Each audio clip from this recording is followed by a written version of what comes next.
창세기 강의 76번째 시간으로 복의 관점이라는 제목으로 말씀을 보겠습니다. 아브라함 설교를 언제 제가 처음 시작했는지 기억하시는 분 계신가요? 올해 3월 8일부터 첫 설교를 시작했어요. 봄, 여름, 가을이 다 마칠 때까지 벌써 3계절 동안 이 아브라함 설교를 계속해 왔습니다. 이렇게 오래 아브라함 설교를 했는데 이제 오늘 바로 아브라함의 장례식 장면이 나오고요. 이 아브라함이 바로 성경에서 이제 사라집니다. 참 이렇게 오랫동안 제가 이렇게 아브라함을 또 이렇게 묵상하고 또 설교를 준비하면서 이 아브라함과 어느 때보다 참 친해졌던 것 같아요. 근데 이 아브라함 떠나보내려니까 마음이 무척 이렇게 아쉽고 정말 이렇게 장례식을 치르는 것 같은 그런 마음이더라고요. 참 이렇게 신앙의 여정을 지나간 선배의 인생을 이렇게 깊이 있게 같이 보고 경험했던 시간이었는데, 그런데 이제 오늘 이 아브라함의 장례 장면에 사실은 아브라함만 나오는 것이 아니라요, 연결해서 세 사람이 등장합니다. 아브라함과 그의 아들 이삭, 또 다른 아들 이스마엘이죠. 그런데 오늘 본문에 묘사된 내용만 보면요, 이 세 사람이 큰 차이가 없는 것처럼 보입니다. 하지만 아브라함과 이삭은 복을 받은 자들을 대표하고요, 이스마엘은 복을 받지 못한 사람을 대표합니다. 그렇기 때문에 이들의 인생이 아주 차이가 있게 묘사되고 있고요. 또한 이렇게 복을 받은 아브라함은 죽음의 순간에도 얼마나 하나님이 놀라운 복을 받았는가를 성경이 묘사하고 있습니다. 아브라함 개인적으로 큰 업적을 남긴 건 아니에요. 그런데 하나님의 복이 이렇게 그의 일생에 부어지면서 그의 일생 가운데 그 복이 어떻게 열매를 맺었는지 성경이 묘사하는 이것은 바로 하나님이 이 인생을 어떤 관점에서 평가하고 계신지를 보여주고 있는 것입니다. 눈에 보이는 업적을 남기지 못했어도요, 이렇게 하나님이 복이 부어진 상태로 이렇게 이 땅의 인생을 마무리하는 그것이 정말 중요하고 가치 있는 것을 보여주는 것이죠. 그런데 아무리 겉으로는 화려하더라도요, 하나님의 복과 관계없는 삶을 살다가 인생을 마치게 된 사람은 그 인생이 결국은 얼마나 불행한지를 대조적으로 보여주고 있는 것입니다. 오늘 본문을 가지고 이런 영적 복의 관점으로 우리 족장들을 어떻게 평가할 수 있는가를 살펴보고자 하는데요. 첫 번째로 아브라함은 복을 받은 자입니다. 1절 말씀을 보겠습니다. 아브라함이 후처를 맞이하였으니 그의 이름은 그두라라. 아브라함이 언제 후처를 맞이했냐면 아마 사라가 죽은 뒤에 이제 혼자 되면서 이제 적적해졌던 것 같습니다. 대충 그래서 나이를 계산해 보면요, 아마 한 140세나 150세 사이에 이제 후처를 얻었을 것 같아요. 그런데 이 족장이 물론 옛날에 아주 오래 살았죠. 그렇지만 이렇게 늙은 나이에 이렇게 아내를 또 취해 이렇게 살았던 것 아주 좀 특이한 것입니다. 또 이 그두라라고요, 단순히 어떤 자신의 민족 가운데 택한 그런 여자가 아니라 이름 가운데 그의 출신이 약간 암시적으로 담겨 있습니다. 이 그두라라고 하는 뜻이요, 향료라고 하는 뜻이거든요. 그런데 당시에는 향료를 아라비아 상인들이 다 취급했습니다.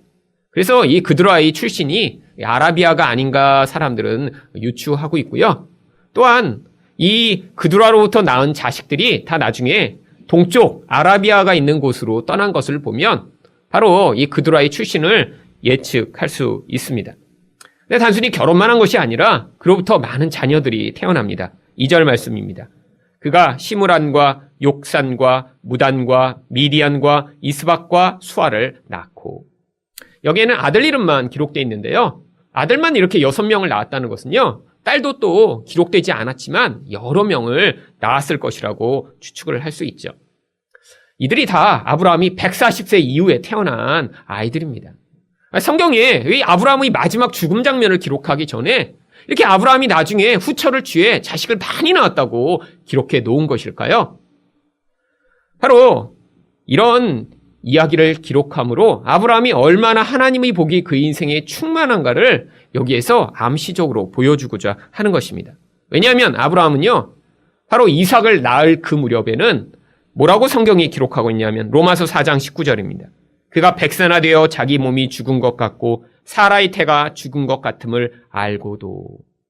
원래는 100세쯤 돼서요, 이미 자기가 더 이상 자식을 생산할 수 없는 몸이 되었다는 것을 아브라함이 알았다라고 성경이 이야기합니다. 그러니까요, 이제 나이가 들면서 더 이상 이제 자식을 낳을 수 없는 그런 늙은 몸이 된 거죠. 그런데 하나님의 복이 그때 부어진 것입니다.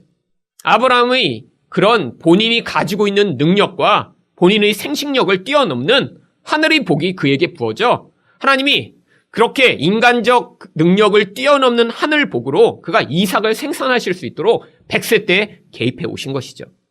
그러고 났더니요, 이 하늘 복이 얼마나 충만한지 이후에도 떠나지 않고 아브라함에게 계속 남아 있었던 것입니다. 그러니까 이 사라가 살고 있을 때는 괜찮았는데 사라가 떠나자마자 자기 안에 이렇게 너무 생명력이 충만해서 이제 아브라함이 140세 할아버지인데도 여자를 보면 가슴이 뛰고 견딜 수가 없었던 상태가 되었던 것 같아요. 그래서 그때 후처를 취한 거고요. 취했더니 자녀를 쑥쑥 생산해서 이렇게 많은 자녀를 낳았다. 이것을 기록한 것입니다. 사실 여기에 이렇게 자녀를 기록한 것은요, 바로 아브라함에게 그의 인간적 그런 능력과 그의 자질을 뛰어넘는 하늘의 복이 부어졌음을 보여주기 위해 이 죽음 바로 전에 이런 이야기들을 기록한 것이죠. 그런데 이렇게 자녀가 많이 생산되고 났는데요, 그들을 향해서는 어떤 조치를 취합니다. 6절입니다. 자기 서자들에게도 재산을 주어 자기 생전에 그들로 하여금 자기 아들 이삭을 떠나 동방 곧 동쪽 땅으로 가게 하였더라. 왜 살아있을 때 아이들을 다 떠나보낸 것이죠?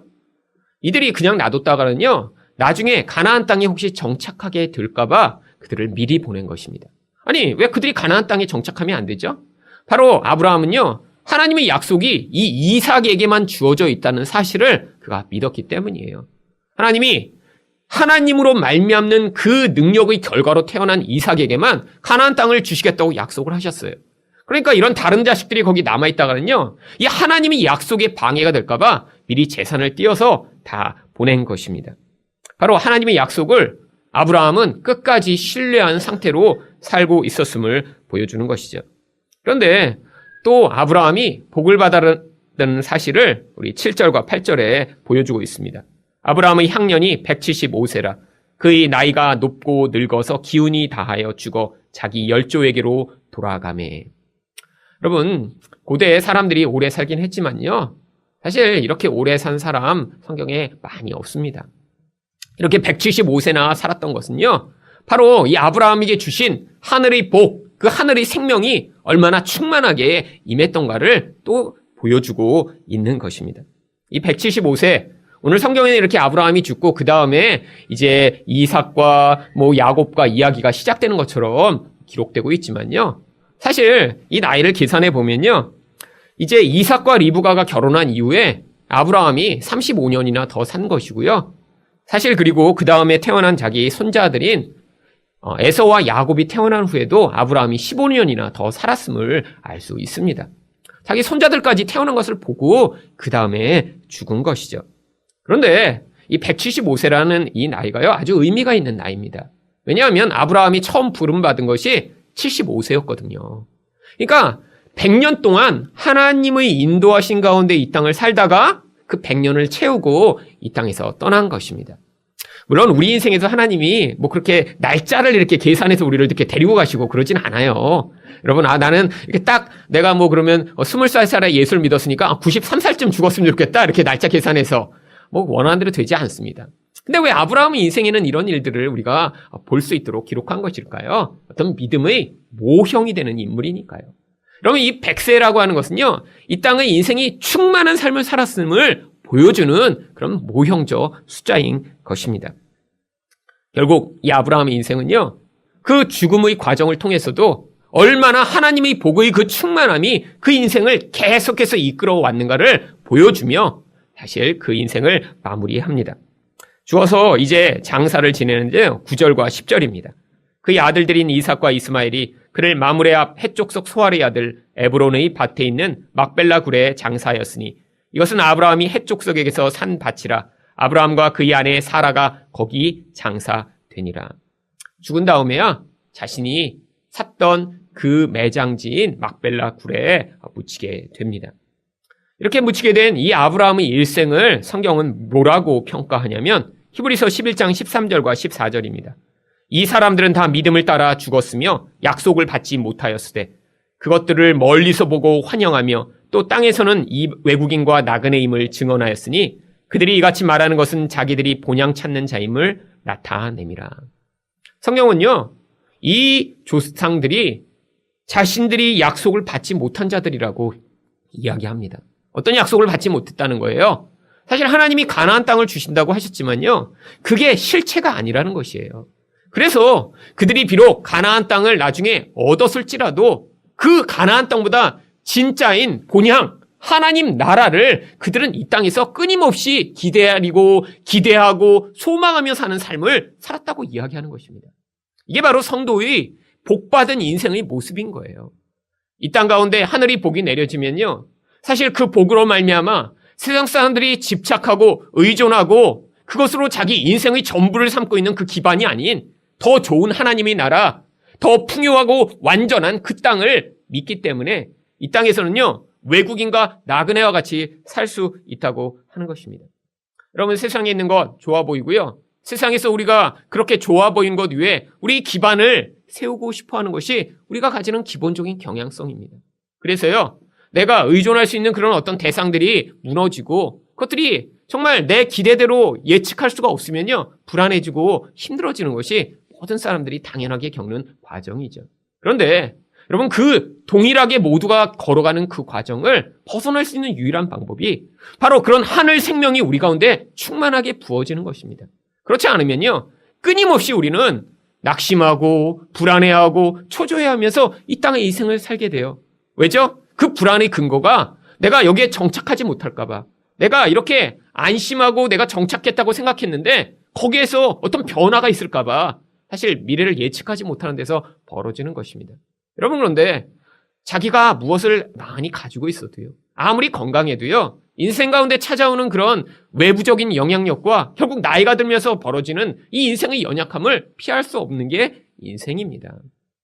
여러분, 그렇기 때문에 이 하늘의 복을 받아 결국 이 땅 가운데 살지만 나그네로 살아가는 그 인생을 받아들이고 그리고 진짜 본향을 바라보는 마음으로 사는 것이요, 그게 바로 하나님의 백성의 복받은 모습이라고 하는 것입니다. 여러분, 우리 인생이 이렇게 하늘 복으로 말미암아 진짜 하늘의 나의 주소가 거기에 있고 내가 돌아갈 곳이 있다라고 생각해야 끊임없이 닥치는 이 인생의 불안함으로부터 우리가 자유를 얻을 수 있는 것입니다. 두 번째로 영적 복의 관점으로 족장들을 어떻게 평가할 수 있나요? 이삭은 복의 상속자라고 평가할 수 있습니다. 5절 말씀을 보겠습니다. 아브라함이 이삭에게 자기의 모든 소유를 주었고, 이삭에게 이렇게 아브라함이 소유를 다 남긴 것을 성경이 묘사한 이유는요, 바로 구약에서는 이렇게 가지고 있는 재산이 바로 하나님의 복의 척도로 이렇게 모형적으로 묘사됐기 때문입니다. 아버지의 복을 이렇게 이삭이 다 물려받은 것은 그가 결국 하나님의 복의 상속자가 됨을 보여주는 것이에요. 그런데 사실 이 이삭이 받은 복은요, 우리가 받을 복을 모형하고 있습니다. 그래서 갈라디아서 4장 28절에 이렇게 기록합니다. 형제들아, 너희는 이삭과 같이 약속의 자녀라. 여러분, 우리가 바로 약속의 자녀라는 거예요. 우리한테 그러니까 뭐가 주어져요? 하늘 복이 상속된다는 것입니다. 근데 우리가 어떻게 하늘 복을 받는 사람이 되나요? 그거에 대해 히브리서 1장 2절은 이렇게 얘기합니다. 이 모든 날 마지막에는 아들을 통하여 우리에게 말씀하셨으니 이 아들을 만유의 상속자로 세우시고 또 그로 말미암아 모든 세계를 지으셨느니라. 사실 예수님이 모든 것의 상속자라는 거예요. 예수님이 바로 그 구약이 모형하던 모든 복을 누리고 그 복을 가지고 계신 실체라고 하는 것입니다. 근데 우리한테 복이 원래 주어진 게 아니에요. 복을 받으려면 그 복을 받을 만한 합당한 조건을 가지고 있어야 합니다. 하나님과 우리 사이에 그런 복을 받을 만한 조건이 있어야 우리에게 그 복이 주어지죠. 그런데 우리는 그 복을 받을 조건을 가지고 있지 못하다는 거예요. 그래서 하나님이 하신 방법이 우리를 예수 그리스도로 말미암아 하나님의 아들로, 양자로 편입하신 거예요. 그래서 로마서 8장 17절은 이렇게 이야기합니다. 자녀이면 또한 상속자, 곧 하나님의 상속자요 그리스도와 함께한 상속자니. 그리스도와 함께한 상속자라는 이 표현은 바로 그리스도의 공동 상속자라는 것입니다. 원래 모든 유산은 예수 그리스도가 다 받았어요. 하늘의 복, 그 좋은 것을요, 예수님이 다 상속하셨어요. 왜? 그분은 하나님의 참 아들이시니까요. 그런데 그 받으신 예수님의 복을요, 우리가 예수님을 믿음으로 예수 안에 있기만 하면 바로 우리를 공동 상속자로 여기시고 그 하늘 복을 우리에게도 상속해 주시겠다고 하나님이 약속하신 거예요. 바로 이렇게 우리가 이삭이 아브라함의 복을 받았듯이 하늘 복을 받은 자가 된 것입니다. 아니, 그런데 저는 지금 받은 게 하나도 없는데요? 아니요. 복을 받았으니까 사실 이 자리에 와 계신 거예요. 우리가 받은 복 중에 제일 중요한 복은요, 내 인생이 죽음이 끝이 아니다. 그 위에 하나님의 나라가 존재한다. 그리고 여러분이 하나님을 아버지라고 부를 수 있고 예수 그리스도를 여러분이 주님이며 그리스도라고 고백할 수 있는 것. 그래서 세상 사람들은 그런 돈을 숭배하고 자기 성공을 의지하고 세상에서 내가 이룬 것만을 믿고 살아가는 이런 세상 가운데 하나님으로 말미암아 위로를 얻고 거기에서 힘을 얻는 자리에 서는 그것, 세상은 줄 수 없는 그 놀라운 생명과 은혜를 받은 것, 이게 바로 하나님이 약속하시는 가장 큰 복이며 가장 큰 유산인 거예요.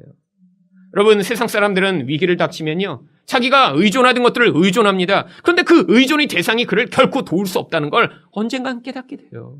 그런데요, 하나님 백성들은요, 결국 그 자리에서 예수 그리스도로 말미암아 주어지는 견고함과 능력으로 그 위기가 오히려 변하여 우리에게 복과 은혜가 되는 것들을 고백하게 되는 자리에 서게 됩니다.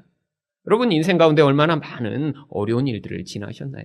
그런데 그때 세상 사람 같았으면 울고 의지할 곳이 없었을 텐데 우리는 하나님 앞에서 울다 위로를 받았고요, 하나님을 붙들고 그분을 의존했다 하나님이 이루시는 일들을 고백하는 그런 놀라운 은혜를 받으며 여기까지 온 것입니다.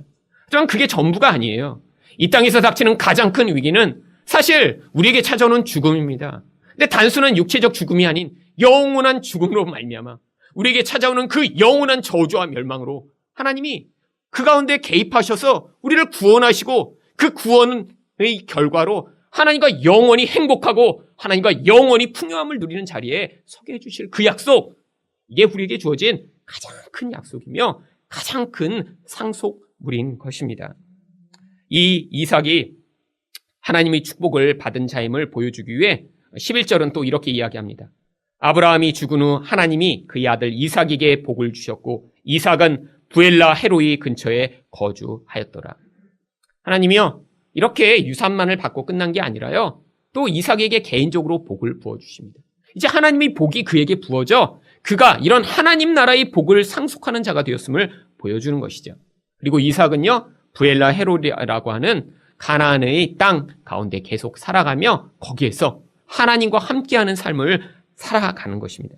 그런데 이 이삭이 바로 이런 아브라함의 복을 상속받은 자임을 보여주기 위해 이삭을 묘사하는 창세기 26장 25절에는요, 아브라함의 일생에서 벌어진 일과 똑같은 일들을 이 아브라함의 아들인 이삭의 일생 가운데 똑같이 묘사하고 있습니다. 이삭이 그곳에 제단을 쌓고 여호와의 이름을 부르며 거기 장막을 쳤더니 이삭의 종들이 거기서도 우물을 팠더라. 여러분, 여기 나와 있는 제단을 쌓은 일, 여호와의 이름을 부른 일, 장막을 친 일, 우물을 판 일이요, 사실 아브라함이 이전에 다 했던 일들이에요. 창세기 12장 8절 하반절을 보시면 그가, 여기는 아브라함을 이야기합니다. 아브라함이 그곳에서 여호와께 제단을 쌓고 여호와의 이름을 부르더니. 여러분, 하나님께 복받은 자는요, 반드시 예배하는 자리에 서게 된다는 거예요. 여러분, 지금 많은 가나안 성도들이 있다고 합니다. 가나안이 이제 뭐 성경에 나오는 이 가나안이지만 이 안 나가를 거꾸로 한 말이거든요. 그러니까 교회 안 나가고 그냥 주일날 그냥 혼자 있는 사람들이죠. 근데 뭐 한두 주 안 나갈 수는 있지만요, 어떤 사람은 1년, 2년, 3년 되는데도요, 그냥 교회를 찾을 마음이 점점 없어지는 거예요. 여러분, 그런데요, 여러분 진짜 예배 안 드려보셨나요? 여러분, 누군가 예배를 또 못 드리게 해서 못 드리는 상황을 경험해 보셨나요? 참 성도는요, 예배를 뭐 한두 주 빠질 수 있습니다. 근데 그게 3개월 되고 6개월 되고 1년 되고요, 그렇게 예배가 없는 상태로 내 삶이 지속되고 있는데도요, 내 안에서 괜찮아, 뭐 더 재밌네, 시간도 많고, 이런 생각이 안 들고요, 갈망이 싹트게 돼 있어요. 여러분, 하나님의 백성, 그리고요, 특별히 내가 평소에 이렇게 그냥 오던 예배지만 위기가 있고 어려움이 닥치면요, 그때 하나님을 찾는 마음이 우리 중심 가운데 쏟아져 나오게 돼 있습니다. 아니, 진짜는요, 위기를 닥치고 그 다음에 남이 예배를 못 드리게 하면요, 생명을 내놓고 예배드리고 싶은 그런 열망이 그 안에서 나타나게 되어 있어요. 여러분, 이게 바로 하나님의 복을 받은 자입니다. 하늘 생명으로 말미암아 이 땅의 눈에 보이는 것을 이겨내고 내 안에서 그 하나님을 만나는 기쁨으로 나의 삶을 살아야 하는 그 하나님 백성들. 바로 하나님 백성들은 이렇게 끊임없이 예배하는 삶을 살게 된다는 거예요. 그뿐 아닙니다. 왜 이삭이 장막을 쳤다고 이야기하죠? 여러분, 이삭이 돈이 없었나요? 아니면 뭐 캠핑을 즐겼나요? 캠핑도 하루 이틀이죠. 여러분, 계속 정말 캠핑과 같은 그런 텐트에서 살려고 하면 얼마나 불편하고 힘들겠어요? 아닙니다. 바로 이들의 삶을 통해 이 땅의 삶이 복받은 자들은요, 나그네와 같은 인생임을 보여주는 거예요. 그래서 아브라함 또한 창세기 12장 8절 상반절에 거기서 베델 동쪽 산으로 옮겨 장막을 치니 서쪽은 베델이요 동쪽은 아이라. 베델과 아이라고 하는 큰 도시들이 있었어요. 그런데 아브라함은요, 그 도시들로 들어가지 않았습니다. 왜? 자기 인생이 이렇게 여기가 진짜 내가 정착할 곳이 아니라 나에게는 하나님 나라가 기다리고 있다라는 그런 믿음으로 살고 있었기 때문에 그 인생 가운데 이런 장막 인생으로 살고 있었음을 보여주는 것이죠. 또한요, 그들은요, 우물을 팠습니다. 그런데 이상한 일이 있어요. 창세기 26장 18절입니다. 그 아버지 아브라함 때 팠던 우물들을 다시 팠으니 이는 아브라함이 죽은 후에 블레셋 사람이 그 우물들을 메웠습니다. 이삭이 그 우물들의 이름을 그의 아버지가 부르던 이름으로 불렀더라. 아브라함 때도 우물을 팠대요. 아니 근데 우물은 좋은 거 아닌가요? 아니 이렇게 광야에서 물이 없는데 우물을 파면 아니 거기 와서 잘됐다. 와서 물을 깃고 사용하면 되는 게 아닌가요? 근데 보니까 블레셋 사람들이 와서 우물을 메워버렸대요. 왜 그랬죠? 여러분, 이 광야에서 우물을 발견하는 건요, 아주 어려운 일입니다. 사실 우물을 잘 찾고 발견하는 사람들이요, 평생 돌아다니면서 물을 찾아도 1년에 하나, 2년에 하나를 찾기가 쉽지 않대요. 물이 있다고 해서 파봤는데 나중에 물이 없는 경우도 허다하대요. 그리고 옛날엔 이렇게 뭐 포크레인이 있었나요? 기구가 있었나요? 그냥 삽으로 대충 이렇게 파다가 안 나오면 끝장인 거예요. 그런데 이렇게 물을 팠으면 좋은 거 아닌가요? 아니요. 세상 사람들은요, 아무리 파도 우물이 안 나오는 거예요. 그러니까요, 남이 우물을 파면 질투하는 겁니다. 이게 무엇을 이야기하냐면요, 하나님 백성들은요, 세상 사람들이 얻어낼 수 없는 영적 생명을 가지고 이 땅을 살아가고 있음을 보여주는 거예요. 세상 사람들은 그런 상황이 되면 자살하고 죽어버렸을 것 같은 상황에서 하나님 백성이 일어나는 경우가 있습니다. 여러분, 닉 부이치치라고 들어보셨죠? 팔다리가 없는 그런 청년이잖아요. 여러분, 예수 믿지 않는 사람들은요, 그런 상황이 되면요, 낙심하고 포기합니다. 그런데 그 청년은요, 잘 이겨냈어요. 왜? 예수 그리스도 안에 있는 생명의 능력이요, 자기 현실과 현실의 그런 제약을 뛰어넘게 만드는 생명력을 그 인생 가운데 보여주었던 것이죠. 여러분, 우리 인생에서 경험되는 게 그겁니다. 남이 보면요, 사업이 망했으면 다 끝장났어야 돼요. 몸이 아파서 이제 학교를 휴학하고 침대에 누워 있었으면요, 다 끝장났어야 돼요. 아무리 노력하고 애써도 아무런 미래의 진로가 여기지 않는 상황에서는요, 좌절하고 포기했어야 돼요. 그런데 하나님 백성들 가운데는 그 상황을 오히려 믿음으로 이겨내는 사람들이 생기는 것입니다. 세상 사람들이 볼 때는요, 이해할 수가 없는 거예요. 바로 그게 세상 사람들이 질투하고 세상 사람들이 부러워하는 바로 하늘나라의 생명력이라는 것이죠. 여러분, 이 우물은 그래서 아브라함으로부터 이삭에 이르기까지 하나님이 부어주시는 이 생명이 세상 사람들은 알 수도 경험할 수도 없는 그런 놀라운 은혜의 결과임을 그들이 인생 가운데 보여주는 것입니다. 이렇게 하늘 복음 받은 자들은요, 예배하게 됩니다. 하늘 복음 받은 자들은요, 나그네와 같은 인생을 살아도요, 하늘 소망을 가지고 살아가게 되어 있고, 하늘 복을 받은 자는요, 이 땅 가운데 하늘 생명이 주는 그 능력으로 광야 같은 인생 가운데 그 생명의 능력을 경험하고 드러내며 살게 되어 있는 것입니다. 마지막으로 영적 복의 관점으로 족장들을 평가할 때 이스마엘은 복과 관계없는 자라고 평가할 수 있습니다. 12절 말씀을 보겠습니다. 사라의 여종 애굽인 하갈이 아브라함에게서 낳은 아들 이스마엘의 족보는 이러하고, 이 이스마엘을 이제 묘사하고요, 그의 후손들을 묘사하는데, 이 이스마엘을 평가하는 제일 첫 번째 구절이 무엇입니까? 사라의 여종 애굽인 하갈이 아브라함에게 낳은 아들이라고 이야기합니다. 왜 이렇게 묘사하는 것이죠? 바로 이 이스마엘의 근원은 하나님 나라의 복을 누릴 수 없는 자임을 보여주는 거예요. 그런데 그가 또 자식들을 낳습니다. 그리고 13절에서 15절까지는요, 이 자식들 이름이 쫙 나와요. 아주 많이 아이들을 낳아요. 그 아이들이 12명이나 됐는데요. 16절을 보겠습니다. 이들은 이스마엘의 아들들이요, 그 촌과 부락대로 된 이름이며 그 족속대로는 12 지도자들이었더라. 아니, 한두 명도 아니라요. 아들을 12이나 낳은 다음에요. 이 12명이 다 지도자가 됩니다. 결국 아주 힘있고 강한 자들이 되는 것이죠. 여러분, 그런 겉모습만 보면요, 이스마엘도 성공한 거예요. 그쵸?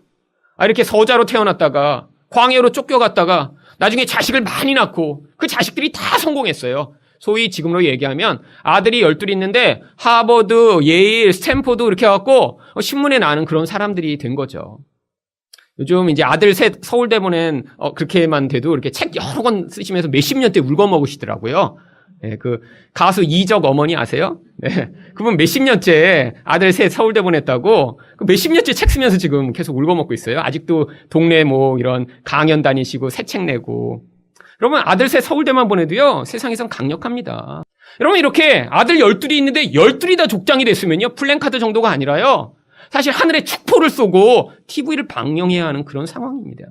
그런데도 불구하고 성경은 그들이 복받지 않은 자라고 얘기해요. 뭘 보면 알 수 있어요? 17절과 18절입니다. 이스마엘이 향년이 137세에 기운이 다하여 죽어 자기 백성에게로 돌아갑니다. 그런데 그 자손들이 어떻게 살았는지 18절이 이렇게 묘사합니다. 그 자손들은 하일라에서부터 아수르로 통하는 애굽 앞 술까지 이르러 그 모든 형제의 맞은편에 거주하였더라. 첫 번째는 그들이요, 가나안 땅에 살 수 없었음을 통해 그들이 복받지 않은 자임을 보여주는 거예요. 가나안 땅은요, 뭘 모형하는 거죠? 하나님의 백성의 일원이 되어 이제 하나님 나라에 소속된 자임을 보여주는 것입니다. 그런데요, 그렇게 강성한 자들이었지만 그들은 하나님 나라의 테두리를 벗어나 그 주변에 살다가 그냥 죽었다는 거예요. 또 한 가지 증거는 바로 그것입니다. 18절 하반절에 보시면요, 한글로는 그 모든 형제의 맞은편에 거주하였더라라고 되어 있지만요, 히브리 원어를 해석을 하면 이 부분은 원래 영어로도 그렇게 번역하고 있어요. 그래서 NIV 같은 경우에는 They lived in hospitality toward all their brothers. 그들의 형제들에 대항하고 그래서 적대감을 가지고 살았다. 사실 그런 표현을 한글로 이렇게 번역을 한 것입니다. 여러분, 왜 그들이 그렇게 서로의 형제들을 향해 적대감을 가진 채로 살았다고 이야기하는 것일까요? 그러면 이게 세상 사람들이 힘을 갖게 되면 반드시 나타나는 갈등과 분쟁을 이야기하기 때문이에요. 여러분, 힘이 많아지면요, 싸움이 잦아듭니다. 여러분, 사실 옛날에도요, 한국에 돈이 없을 때는요, 단칸방에 살아도 그냥 거기서 화목하고 즐겁게 살았어요. 그런데 문제가 발생했습니다. 부모님들 세대가 이제 은퇴할 때가 돼서요, 요즘은요, 부모님 때문에 자녀들이 소송을 걸고 싸우는 경우가 너무 많아진 거예요. 왜? 부모가 있는 그 재산 누구한테 얼마나 갔냐 때문에 소송을 걸고 싸우는 거예요. 여러분, 돈이요, 관계를 파괴합니다. 세상의 힘이요, 갈등을 불러일으킵니다. 하늘 복이 없는 채로 주어진 그런 모든 힘은요, 나의 욕망을 강화하는 수단이 되기 때문에 세상에서 하늘 복과 관계없이 그런 높은 자리에 올라간 사람들은요, 끊임없이 권력을 위해 남을 죽여야 되고요, 남을 파괴하는 인생을 살고 있는 거예요. 여러분, 모든 권력자들을 한번 보세요. 그들이 그렇게 높은 자리에 올라가서 남들을 배려하고 함께하고 남을 위해서 살고 있나요? 아니요. 자기 욕망과 자기 지위를 위해 남을 짓밟고 무시하고 파괴하는 인생들을 살고 있는 것, 우리는 늘 보고 계시잖아요. 여러분, 이게 바로 생명 없는 자들의 모습이라는 거예요. 겉모습은 이렇게 화려하고 높은 자리에 갔지만 그 안의 근원에는요, 분쟁이 있고 갈등이 있고 화목하지 못하는 모습이 있는 이런 모습들이요. 결국 이게 뭐가 이루어진 것이죠? 창세기 16장 12절의 하나님의 예언의 말씀이 이루어진 것입니다. 그가 사람 중에 들나귀 같이 되리니, 이게 바로 이스마엘을 하나님이 예언하신 말씀이에요. 그의 손이 모든 사람을 치겠고 모든 사람이 손이 그를 칠지며 그가 모든 형제와 대항하여 살리라.